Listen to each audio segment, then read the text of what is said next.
Hello dear students, कैसे हैं आप सब। आप सबका एएससी स्टार्टर में बहुत बहुत स्वागत है।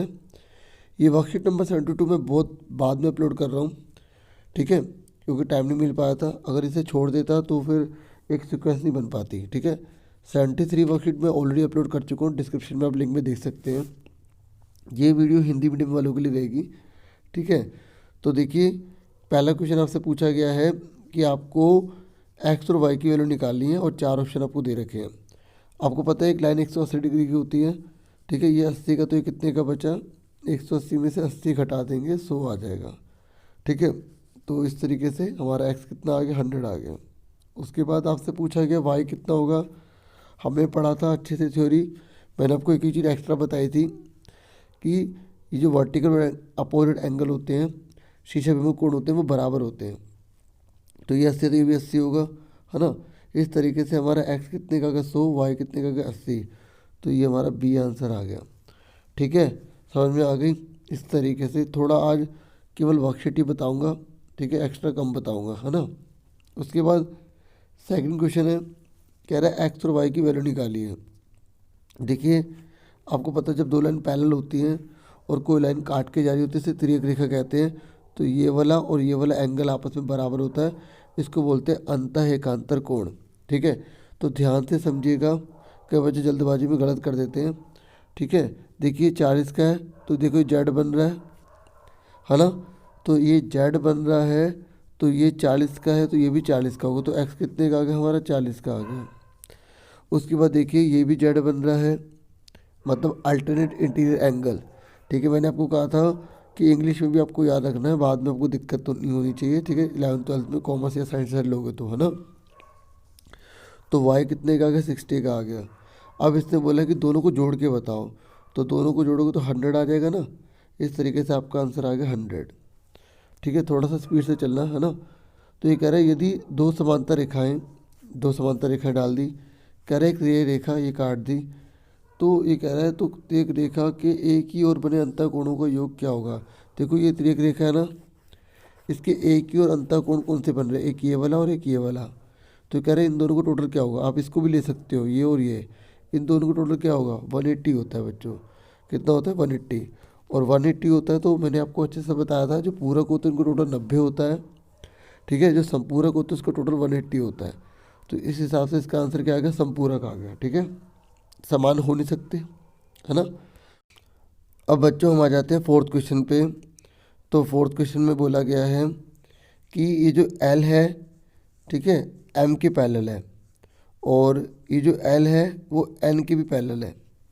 तो आपको अच्छे से पता होना चाहिए कि ये लाइन इसके भी पैरेलल है, ये लाइन इसके भी पैरेलल है। तो ये दोनों आपस में क्या हुई, पैरेलल हुई। जैसे आपके पास 4 रुपये, आपके फ्रेंड के पास 4 रुपये हैं, और जो आपको फ्रेंड है उसका जो फ्रेंड है उसके पास भी 4 है, तो आप दोनों क्या हुए, बराबर हुए ना। इस तरीके से तीनों बराबर होंगे। तो वही है, लेकिन यहाँ पर पैरेलल की बात कर रहा है। पैरेलल का मतलब होता है ना काटना। अगर ये लाइन इसके पैरेलल है और ये वाली लाइन इसके पैरेलल है, तो ये लाइन इसके भी पैरेलल होगी। इस बात को आपको ध्यान में रखना पड़ेगा। पैरेलल मतलब एक दूसरे को नहीं काटेंगी। तो अब ये कह रहा है एक्स की वैल्यू निकालिए। देखो ये लाइन इसके पैरेलल हो गई, है ना। तो अभी हमने ऊपर क्या पढ़ा था, अभी हमने पढ़ा था यदि दो समांतर रेखाएं एक से एक रेखा में से काटी जाएं, तो एक रेखा के एक ही ओर बने अंतःकोण संपूरक होते हैं। तो आप ध्यान से देखिए, ये पैरेलल लाइन है, ये पैरेलल लाइन है, ये एक से एक रेखा है, ये काटते हुए जा रही है। तो ये वाला एंगल और ये वाला एंगल, ठीक है, दोनों एक ही ओर बने हुए कोण है, अंतः बने हुए कोण है। तो इन दोनों को टोटल 180 डिग्री होगा, ठीक है। तो इस तरीके से 2x plus 4x is equal to 180 degree, और 4x और 2x को जोड़ा कितना हो गया, 6x हो गया। तो आप 6 से जब इसको डिवाइड करेंगे तो आपका कितना आ जाएगा, क्योंकि 180 को जब आप 6 अपॉन में ले जाओगे तो आपका कितना आ जाएगा, 30 डिग्री आ जाएगा। अब चेक कर लो आपका सही है गलत है। इसमें 30 पुट करके देखो, 2 कि 30 में मल्टीप्लाई करो 60 आ जाएगा, और इसमें 4 में 30 की मल्टीप्लाई करो 120 आ जाएगा। तो ऐड करने पे 180 आ रहा नहीं आ रहा, संपूरक आ रहा नहीं आ रहा, इसका मतलब आपने सही करा है। तो इसका आंसर क्या आ गया बच्चों, 30 आ गया। समझ में आ गई सबको। एक बार मैं सारे शुरू से बता दूं, ठीक है, जो बच्चे लेट जुड़े होंगे, है ना। तो देखिए पहले वाले का आंसर जो है ना वो 180 था, ठीक है, 100 और ये 80 था। उसके बाद नेक्स्ट वाले में जो है आपसे टोटल करके बोला था, तो ये 40 है, ये 40 हो गया, ठीक है, ये 60 है तो ये 60 हो गया, तो टोटल मिला के 100 आ गया। उसके बाद नेक्स्ट बोला गया तो दो समांतर रेखाएं खींची गई, एक रेखा खींची गई है, तो ये वाला कोण और ये वाला कोण का टोटल क्या होगा, संपूरक होगा, यानी कि 180 होगा। उसके बाद ये क्योंकि संपूरक है तो 4 और 2 कितने को 6x, 180 से भाग कर दिया तो हमारा कितना आ गया, 30 डिग्री का आ गया। हमसे केवल x पूछा था तो x हमारा 30 डिग्री आ गया, तो ये हमारा आंसर हो गया। ठीक है, उसके बाद आ जाइए नेक्स्ट पे। हमसे बोला गया कि A B parallel C D की है, ध्यान से देखिए ये लाइन इसके पैरेलल है। उसके बाद बोला गया है ई जी और एफ जी जो है ना वो समद्वि भाजक है। बच्चों समद्वि भाजक का मतलब पता है क्या होता है, बी ई एफ और डी ई एफ के समद्वि भाजक है, ये इसका और ये इसका। समद्वि भाजक का मतलब होता है जैसे मान लो मैंने ये एंगल डाला और मैंने इसमें ये लाइन डाल दी, तो और मैंने बोला ये समद्वि भाजक है, तो अगर ये पूरा 100 का है ना तो आधा और आधा कितने का होगा, 50-50 का होगा। तो वो ये कह रहे हैं, वो कह रहा है ये जो ई जी है ना, ये ई जी, ठीक है, और ये जो एफ जी है ये समद्वि भाजक है, यानी कि ये और ये दोनों एंगल बराबर हो गए, ये और ये दोनों एंगल बराबर हो गए। ठीक है, समझ में आ गई। अब वो कह रहा है कि अब आप बता सकते हैं कि एफ जी ई कितने का होगा, एफ जी ई आपको पता नहीं ये एंगल कितने डिग्री का होगा। देखो मैंने अभी आपको बताया था कि जब हमने दो लाइन पहले डाली और ये जा रही है त्रिक रेखा, इसका और इसका टोटल 180 डिग्री होता है, होता नहीं होता 180 डिग्री होता ना प्यारो। तो अब वो बोल रहे हैं ये वाला एंगल कितने डिग्री का होगा। ठीक है, तो हालांकि ये 90 डिग्री का आएगा, फिर भी करके दिखाता हूँ। ये देखिए ये कुछ चीज़ें याद रह जाती हैं, है ना, और याद होनी भी चाहिए। अब ध्यान से देखो, अभी मैंने आपको बताया था कि जब दो लाइन डाली जाती है तो इसका और इसका टोटल 180 डिग्री होता है। तो ध्यान से देखिए ये बाइसेक्टर है तो ये x है तो ये भी x होगा, है ना, क्योंकि बाइसेक्टर में दोनों बराबर हैं। ऐसी ये y है, ये y होगा, है ना, मेरी बात सुन रहे हो ना मेरी बात, ये y है तो ये भी y होगा क्योंकि दोनों बाइसेक्टर हैं। अब आप जानते हैं, एक मिनट कलर चेंज कर लूँ। अब आप जानते हैं कि इसका और इसका टोटल क्या होगा, 180 डिग्री होगा, तो यानी कि एक्स एक्स कितना होगा 2x, है ना, और वाई वाई कितना होगा 2y इज इक्वल टू कितना आ गया 180 डिग्री आ गया। अब आप ध्यान से देखिए यहाँ पर भी 2 है, यहाँ पर भी 2 है, 180 है, हमने दोनों और 2 से डिवाइड कर दिया, क्या कर दिया 2 से डिवाइड, तो हमारा कितना आ गया x + y बराबर 90 डिग्री आ गया। सुन रहे मेरी बात, 2 से भाग कर दिया, या आप ऐसे भी कर सकते हो, इस पूरे के अंदर आपने 2 कॉमन ले लिया, 2 कॉमन लोगे इधर ले जाओगे तो डिवाइड करोगे तो 90 बचेगा। अब आप ध्यान देखिए ये जो ट्रायंगल है हमारा, ये जो ट्रायंगल है, ठीक है, ये जो ट्रायंगल है हमारा, ठीक है, इसमें ये x है और ये y है, इन दोनों का टोटल कितना आ रहा है 90 डिग्री आ रहा है। आपको पता है ना एक ट्रायंगल का टोटल कितना होता है 180 डिग्री होता है।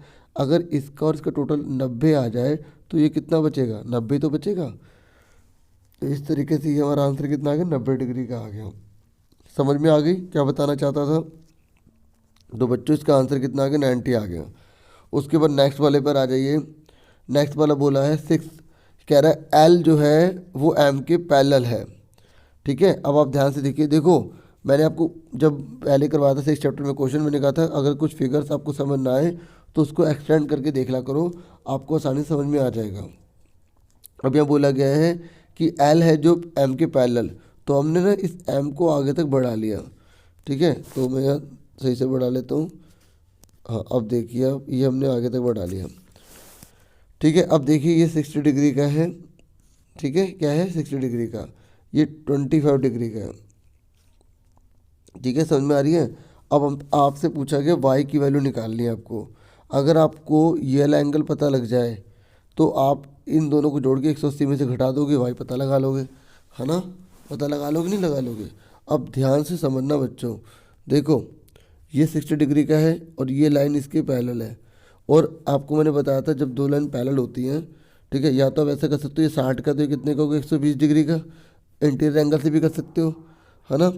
आप ऐसे भी कर सकते हो कि ये 60 का है तो ये भी 60 का होगा, क्योंकि मैंने आपको पिछली वीडियो में बताया था, ठीक है, ये 60 का है तो ये भी 60 का होगा, इसे बोलते हैं संगत कोण, क्या बोलते हैं, करस्पॉन्डिंग एंगल। ठीक है, समझ में आ रही है मेरी बात, मैं क्या बताना चाहता हूँ। ठीक है, आपके पास 2 ऑप्शन है, या तो आप इसको निकाल लो 120 आ जाएगा, और ये 120 आएगा तो ये भी 120 का होगा, वर्टिकल अपोजिट एंगल, ठीक है, शीर्षाभिमुख कोण। तो अब आप समझ गए ना। और अगर मैं इसको निकालूंगा, अगर मैं इसको निकालूंगा तो कितने का 60 का ही आएगा, कौन से संगत कोण। और ये 60 का है तो एक लाइन का टोटल कितना होता है 180 डिग्री होता है, तो ये 120 आ जाएगा। एक तरीका तो ये हो गया। दूसरा तरीका ये 60 है तो ये 120 का होगा, तो ये 120 का ही होगा। देखो आप जिस मर्जी तरीके से कर लो, अंदर वाला 120 का ही आएगा। ठीक है, 120 आ गया। 25 हमारे पास ऑलरेडी है, तो 145 हो गए। हमें y निकालना है, तो 180 में से दोनों एंगल को घटा देंगे। ठीक है, हमारा 35 आंसर आ जाएगा। ठीक है, समझ में आ गई। इस तरीके से 35 आंसर आ गया हमारा। क्लियर हो गया। अब उसके बाद नेक्स्ट देखिए, ये तो बहुत आसान क्वेश्चन है। देखिए 100 दे रखा है और ये आपको 60 दे रखा है, आपको x निकालने के लिए कहा गया। तो देखो 100 है, तो ये एक लाइन होती है ना पूरी, एक लाइन का टोटल कितना होता है 180 डिग्री होता है। तो ये 100 तो कितना आ गया, ये 80 डिग्री आ गया। अब आपको पता है, आपने पढ़ा होगा 7th क्लास में कि ये वाला एंगल छोड़ के ये वाला, क्योंकि ये इसके साथ है, तो बाकी दो जो एंगल बचते हैं इन दोनों को टोटल भार वाले के बराबर होता है। तो आप इसको 2-3 तरीके से कर सकते हो। जैसे हमने इसको 80 निकाल लिया, तो 80 और 60 को जोड़ेंगे तो 140 का ये एंगल आ जाएगा भार वाला, जिसे बोलते हैं बाह्य कोण नियम द्वारा। आप एक और तरीका भी कर सकते हो। जैसे आपने 100 है ना, आपका 100 दे रखा है, क्या दे रखा है 100, मैं थोड़ा बड़ा करके दिखाता हूँ। ये 100 दे रखा है, तो आपका ये कितने का आ गया 80 का आ गया। कितने का आ गया 80 का। तो एक ट्रायंगल का टोटल कितने का होता है, एक ट्रायंगल का टोटल होता है 180 डिग्री, तो ये 40 का आ गया। और एक लाइन का टोटल कितना होता है 180, तो फिर 40 घटाओगे तब भी आपको 140 ही तो आएगा, है ना। इस तरीके से आप किसी भी तरीके से निकाल लो, आपका कितना आएगा 140 आएगा। ठीक है, समझ में आ गया आप सबको, ये आंसर आ गया। उसके बाद आ जाइए नेक्स्ट क्वेश्चन पे। नेक्स्ट में कह रहा है कि सिद्ध कीजिए कि शीशाभिमुख कोण समान होते हैं। ठीक है, अब इन क्वेश्चनों को मैंने पेजेस पे कर रखा है, अब आपको पेजेस पे दिखाऊंगा। ठीक है, क्योंकि ज़्यादा टाइम नहीं था इसलिए करके नहीं दिखाया, करा हुआ दिखा रहा हूँ। ठीक है, तो मुझे पूरी उम्मीद है आपको समझ में आएगा। अब फटाफट 8 क्वेश्चन देख लीजिए। देखिए 8 क्वेश्चन में बोला गया है कि जो शीशाभिमुख कोण होते हैं ना वो बराबर होते हैं, सिद्ध करो। तो शीशाभिमुख कहते किसे हैं, जैसे हमने 2 लाइन डाली, तो ये वाला एंगल इस वाले एंगल के बराबर होगा, प्रूव करने के लिए कह रहा है। ऐसे ये वाला एंगल इस वाले एंगल के बराबर होगा, कह रहा है सिद्ध करके दिखाओ। तो देखो सबसे पहले हमें दिया है लिखना पड़ता है। हमने लिखा AB तथा CD 2 रेखाएं हैं जो एक दूसरे को O बिंदु पर काटती हैं। ठीक है, हमने, ठीक है, ये कंस्ट्रक्शन कर दी, ये हमने नीचे लिखा है, ये आप पिक्चर देख सकते हैं। ठीक है, ये पिक्चर है, हमें दे रखा है, ये दोनों एक दूसरे को काटते हैं, O बिंदु पर काटती हैं। ठीक है, उसके बाद हमने सिद्ध क्या करना है, सिद्ध करना है, ध्यान से समझना, सिद्ध करना है कि ये वाला एंगल इस वाले एंगल के बराबर होगा और ये वाला एंगल इस वाले एंगल के बराबर होगा। ठीक है, समझ में आ गई। नाम क्या लिखा है, AOC बराबर BOD, AOD बराबर BOC। उसके बाद आ जाइए उपपत्ति पर। सबसे पहले आप लिखेंगे AB एक सरल रेखा है। ठीक है, ये हमने AB एक सरल रेखा लिख दी। सरल रेखा मतलब होता है जो एक सीधी लाइन है, और एक सीधी लाइन कितने की होती है 180 डिग्री की होती है। ठीक है, अब आप देखो क्वेश्चन ना कई तरीके से हो सकता है, तो मैं आपको बताऊंगा जहाँ पे आपको कन्फ्यूज़न ना हो। देखिए AB एक सरल रेखा है, अब सरल, अगर मैं AB एक सरल रेखा है तो मैं ये लिख सकता हूँ ना, AOC ये वाला एंगल और BOC ये वाला एंगल, इन दोनों को जोड़ेंगे तो क्या आएगा 180 आएगा। अब एक बच्चा कह रहा है सर हम ऐसे भी तो कर सकते हैं, AB आप सरल रेखा कह रहे हो तो AOD और BOC ये भी तो 180 बनेगा। तो हमारी मर्जी है बच्चों, हम किसको पहले लेते हैं हमारे ऊपर डिपेंड करता है। ठीक है, इसलिए देखो जो प्रूव करने के लिए बोला ना, ये और ये बोला है, तो अगर आपने ये पहले कर दिया बाद में कर दिया तो कोई दिक्कत नहीं है। ठीक है, तो मैंने क्या करा है, ये AB जो है ना, ये जो AB है, तो मैंने इस वाले हिस्से को लिया है, मैंने लिखा AOC प्लस BOC 180 डिग्री को रैखिक युग्म यानी कि एक सरल रेखा है। ठीक है, उसके बाद देखो CD एक सरल रेखा है, अब मैंने CD ले ली, पहले मैंने AB ली, अब मैंने CD ली, तो CD की मैंने ये वाली साइड ले ली। ठीक है, क्या लिखा AOD plus AOC is equal to 180 degree. ठीक है, देखिए AOD और AOC बराबर 180 डिग्री, है ना। अब आप ध्यान से देखो, ये दोनों होने लिए हमने समीकरण एक और 2 से क्या करें, इन दोनों को आपस में बराबर रख दिया। क्या रख दिया, बराबर रख दिया। जब बराबर रख दिया तो देखो AOC से AOC कट गया और BOC बराबर AOD आ गया। हमें यही तो लाना था, ध्यान से देखो, हमें BOC बराबर AOD लाना था, है ना। अब आप इसको ऐसे लिखो या इसको ऐसे लिखो, बात एक ही है। फिर भी मैंने जैसे क्वेश्चन में प्रूव करने के लिए लिखा था वैसे ही मैंने ओड डाल के यहाँ पे लिख दिया। ठीक है, ये देखिए क्लियर हो गया। ठीक है, समझ में आ गया आप सबको। ठीक है, आगे देखिए, ये आप स्क्रीनशॉट लेना चाहे तो ले सकते हैं। उसके बाद सेकंड पार्ट, अब देखो मैंने अभी जो ए बी लिया था ना, जब मैंने ए बी लिया था तो मैंने ये लाइन ली थी, मैंने ये वाला हिस्सा लिया था। अब मैं ए बी को दोबारा लिख रहा हूँ, लेकिन अब मैं जो है ये नीचे वाला हिस्सा ले रहा हूँ। ठीक है, तो इस तरीके से हमने नीचे वाला लिया A O D plus B O D बराबर 180 डिग्री। उसके बाद फिर मैंने इसको जो है ना वही लिया, इसको दोबारा नहीं लिया मैंने, कौन सा, जो दूसरा नंबर का था। ठीक है, समझा, ये वाला। तो मैंने ये समीकरण 2 है ना, यहाँ पे आप लिख लेना, ये समीकरण 1 है और ये समीकरण 2 है। ठीक है, तो मैंने 2 और 3 लिया, तो इन दोनों को बराबर करा, तो अभी इस बार कौन कट रहा है, इस बार कट रहा है एओडी से एओडी कट गया, तो बीओडी और एओसी बचा, वो बराबर हो गए। तो इस तरीके से हमने और करके लिख दिया, हमारा दोनों आंसर आ गए। ठीक है, समझ में आ गया आप सबको कैसे करा है क्वेश्चन। देखो एक बार मैं दोबारा से बता देता हूँ। देखो हमें ये प्रूव करना है ये वाला एंगल इस वाले एंगल के बराबर होगा, तो सिंपल सी बात है, ये एक हमने लाइन ली और ये वाली एक लाइन ले ली, तो इसका और इसका टोटल 180 डिग्री है। ऐसे ही इसका और इसका टोटल 180 डिग्री, तो ये चीज़ कॉमन आगे ना हटाएंगे तो ये और ये तो बचेगा। ठीक है, इस तरीके से। उसके बाद आगे बढ़ जाते हैं, हमारे क्वेश्चन जो है 9th पर आ जाए। 9th क्वेश्चन बहुत आसान है, हमें ना 3 कोण दे दिए। ठीक है, ऐसे लिख कर दे दिए वेरिएबल में। अब कह रहा है एक्स का मान निकालिए और तीनों कोणों का मान निकालिए। तो हम लिखेंगे, हम जानते हैं कि त्रिभुज के तीनों कोणों का योग 180 डिग्री होता है, तो हमने क्या करा, इन तीनों को 180 के बराबर लिख लिया। ठीक है, ये लिख लिया हमने 180 के बराबर। उसके बाद वेरिएबल वाले एक तरफ कर लिए, एक्स एक्स एक्स बटे 2 एक तरफ कर लिए, और जो माइनस की जो कांस्टेंट है वो एक तरफ करके जोड़ दिए। 40 20 60 और 70 हो गया। ठीक है, इस तरीके से हमारा 70 आ गया। अब माइनस का 70 जाके प्लस का हो जाएगा, तो कितना आ गया, 250 आ गया। और ये देखो 2x और आधा कितना होता है, 2.5 होता है। ठीक है, ये मैंने कैसे करा है, यहाँ देख लीजिए, नीचे 1 लगा लीजिए, इसकी मल्टीप्लाई इसमें करो, 4x हो गया।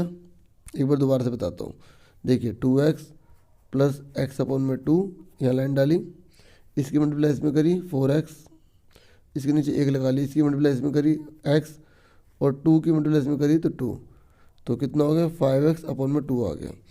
ठीक है, एक बात और बता दो शॉर्टकट, ये 2x है और ये आधा है, तो 2.5 हो गए। तो 2.5 को कैसे लिखते हैं, 5/2 ही तो लिखते हैं, और वेरिएबल तो वेरिएबल रहेगा ही रहेगा। अब ये 5/2 इधर जाके 2/5 बन जाएगा। उसके बाद हमने क्या करा, 5 को इससे काट दिया, 50 आ गया, 2 को मल्टीप्लाई कर दिया, 100 आ गया। देखो कई स्टूडेंट क्या करते हैं, एक्स का मान निकाल देते हैं। ठीक है, एक्स का मान निकाल देते हैं, लेकिन पहला कोण, दूसरा कोण, तीसरा कोण निकालना भूल जाते हैं, क्वेश्चन में बोला होता है। तो बस अब आपको वैल्यू पुट कर देनी है एक्स की जगह। ठीक है, तो हमने देखो पुट करा, 100 में से 40 गए 60। ठीक है, 100 में से 20 गए, बचे कितने, 80। और फिर देखो पहले डिवाइड करना है, बोर्ड मास का रूल होता है ना। तो बोर्ड मास की वीडियो भी बना रखी है, आप ASC स्टार्टर लिखेंगे, फिर बोर्ड मास लिख देना, तो यूट्यूब पे वो वीडियो निकल आएगी। ठीक है, तो अगर आप देखना चाहते हैं तो। उसके बाद देखिए हमने 100 को आधा करा, 50 आ गया, और 10 घटा 40। अब चेक करो तुमने सही करा है गलत करा है, तीनों को जोड़ लो। अगर 180 डिग्री आ गया तो आपका आंसर सही है। ठीक है, इस तरीके से मैंने ये आपको समझा दिया। ठीक है, तो थोड़ा स्पीड हो सकता है लगी हो, तो थोड़ा धीरे करके देख लेना, इस बार थोड़ा कोऑपरेट कर लेना। ठीक है ना। उसके बाद 10th क्वेश्चन पे आ जाइए। 10th question most important question है, एग्जाम में बहुत बार आया हुआ है। ये कह रहा है कि अगर ये जो L है और ये जो Q है, ठीक है, सॉरी यहाँ पर M था, क्वेश्चन में M दे रखा है। ठीक है, तो ये कह रहा है, ठीक है, इसको ठीक कर लेना, M है, अच्छा नहीं M ही लिखा हुआ है, यहाँ पर Q ही है। ठीक है, कोई बात नहीं, ठीक था। तो देखिए L और M जो है वो पैरेलल है, ये लाइन इसके पैरेलल है। ये कह रहा है L और M जो है वो जो संगत कोण है ना, ATQ ये और TUS ये। ठीक है, इसको क्या कर रहे हैं, समद्विभाजक कर रहे हैं। बच्चों अभी मैंने आपको बताया था कि अगर कोई एंगल को कोई लाइन समद्विभाजक करते तो ये दोनों बराबर होते हैं। तो ये कर सिद्ध करके देखो, ये लाइन और ये लाइन पैरेलल होगी। देखो एक बार बताता हूँ, जब 2 लाइन पैरेलल होती हैं और कोई लाइन काट के जा रही होती है, तो ये वाला एंगल और ये वाला एंगल क्या कहलाता है, करस्पॉन्डिंग एंगल कहलाता है ना।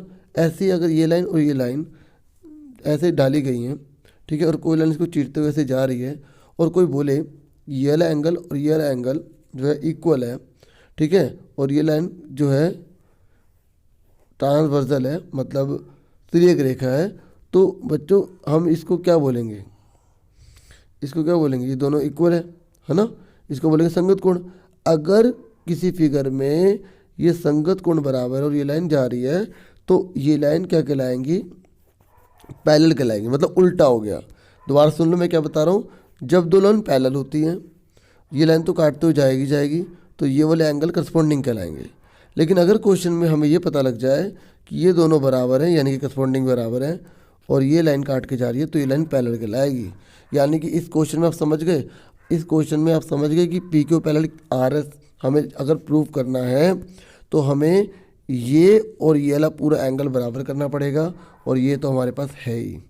यानी कि हमें 1+2 बराबर करना होगा 3+4 के, और अगर हमने एक कर दिया तो इसका मतलब हम क्वेश्चन कर लेंगे। बहुत आसान क्वेश्चन है, मुश्किल नहीं है। सबसे पहले लिखा दिया है क्वेश्चन में से, एल पैरेलल एम के, एल और एम क्रमशः संगत कोणों AT क्यू और TUS के समद्विभाजक हैं।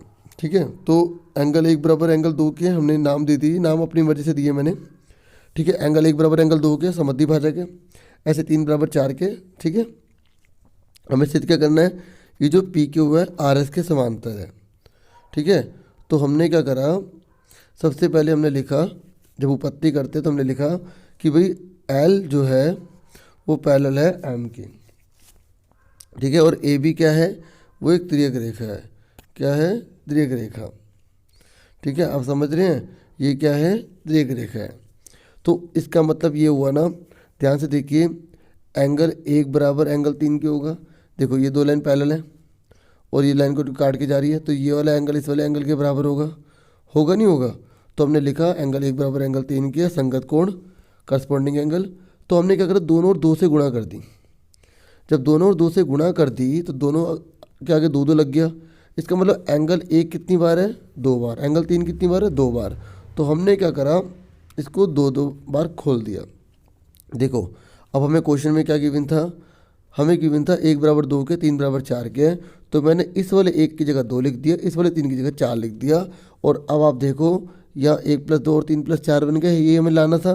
तो 1+2 का नाम क्या हो गया, ATQ, और 3+4 का नाम क्या हो गया, TUS हो गया। नहीं हो गया। तो अब आप ध्यान से देखिए, जब ये दोनों बराबर हो गए और ये तिर्यक रेखा है तो ये हो गए पैरेलल। अब तक क्या होता था, आप ये क्या सीखते हो, जब दो लाइन पैरेलल होती है, कोई लाइन काट के जा रही होती है, तो वो करस्पॉन्डिंग एंगल बराबर होते हैं। अब आपने क्या सीखा, आपने सीखा कि जब करस्पॉन्डिंग एंगल बराबर है, ये लाइन काट के जा रही है, तो ये लाइन पैरेलल कहलाएंगी, समांतर कहलाएंगी। ठीक है, इस तरीके से मैंने आपको पूरे के पूरे 10 क्वेश्चन समझा दिए। ठीक है, तो अब आपसे फिर मिलेंगे नेक्स्ट वीडियो में। अपना पूरा ध्यान रखना, और thank you for watching and listening carefully. Take yourself dear students.